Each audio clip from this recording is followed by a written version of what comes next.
안녕하세요. 박신혜입니다. 오랜만에 인사드려요. Пак Шин Хэ оңтүстік кореялық актриса, модель, музыкант және әнші. Жұмбақ ағаш, аспанға баспалдақ дорамаларымен мектеп жасынан танымалдыққа ие актрисаның мен бүгін сіздерге жеке өмірі, мансабы және табысы туралы ақпарат айтатын боламын. Алдымен каналға тіркеліп, лайк басып өтіңіздер. Пак Шин Хэ 1990 жылы 18 ақпанда оңтүстік Кореяның Кванжу қаласында дүниеге келген. Отбасында әкесі, анасы және өзіне үлкен ағасы бар. Кішкентай кезінен өнерге қызыққан актриса 6 сынып оқып жүргенде әнші Ли Син Хванның бейнебаянына түседі. Кейін актрисалық агенттікпен келісімшартқа отырады. Дорамадағы мансабы 2003 жылы аспанға баспалдақ дорамасымен бастайды. Ал оған танымалдылық әкелген Жұмбақ ағаш дорамасы. Дәл осы рөлі оның актрисалық мансабына жол ашып береді. Осы дорамадан соң көптеген жарнамаларға шақыртулар алып, модель ретінде де дебют жасайды. Актриса ән айтқанды және билегенді жақсы көреді. Мәселен, Жұмбақ ағаш дорамасында орындалған дұға әнін орындайды. Актриса осына соңында көптеген дорамаларға түседі. Ал 2009 жылы оны шетелдерге танытқан Сен көркемсің дорамасына басты рөлге алынады. 2011 жылы Жанның жіптері дорамасына, 2012 жылы өзінің музыканттық талантын көрсету үшін музыка және лирика шоуына қатысады.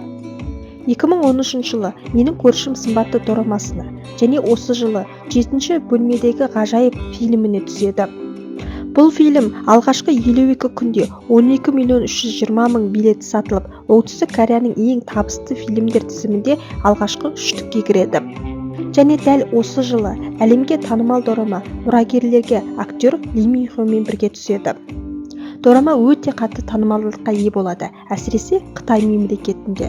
Дораманың өзі де, сонымен қатар актерлік құрам да осы дорамадан соң көптеген марапаттарға ие болған.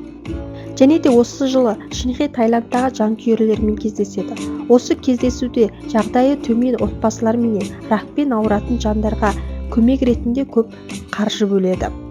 Және де мұрагерлер дорамасынан соң актер Ли Мин Хомен бірге базарларға көмек ретінде қомақты қаржы бөлген. Актриса көмек ретінде қаржы көп бөлетін жұлдыздар қатарына жатады.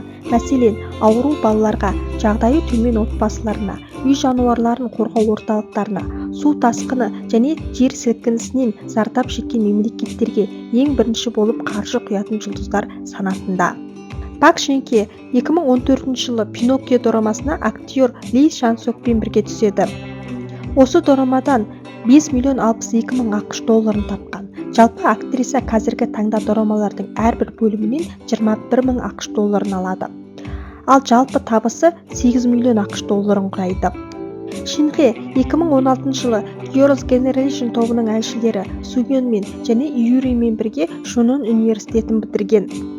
Және де дәл осы жылы дәрігерлер дорамасына түседі. Және осы дораманы аяқтай салып, аға фильміне түседі. 2019 жылы актер Хон Минмен бірге Патшайым туралы естелік дорамасына түскен. Ал 2021 жылы актер Шон Сун Умен бірге Сизиф туралы миф дорамасына түскен. Ал қазіргі таңда актер Пак Кён Шикпен бірге дорамаға түсіп жатыр.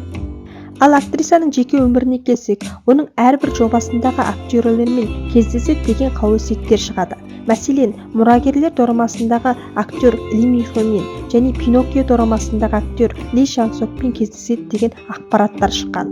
Бірақ актриса олармен тек қана дос екендіктерін айтқан. Кейін 2017 жылы актер Шхве Тэджумен кездескен.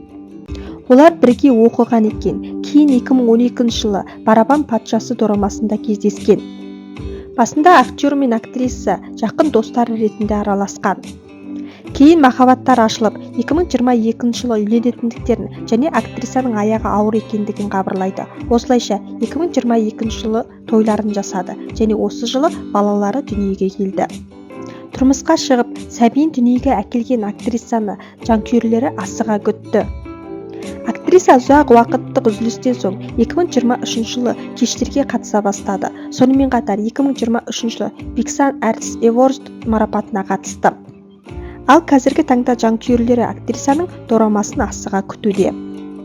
Мінекей достар, актриса Пак Шин Хе туралы қысқаша ақпараттар осындай. Ақпараттар ұнаған болса каналға тіркеліп, лайк басып өтуді ұмытпаңыздар.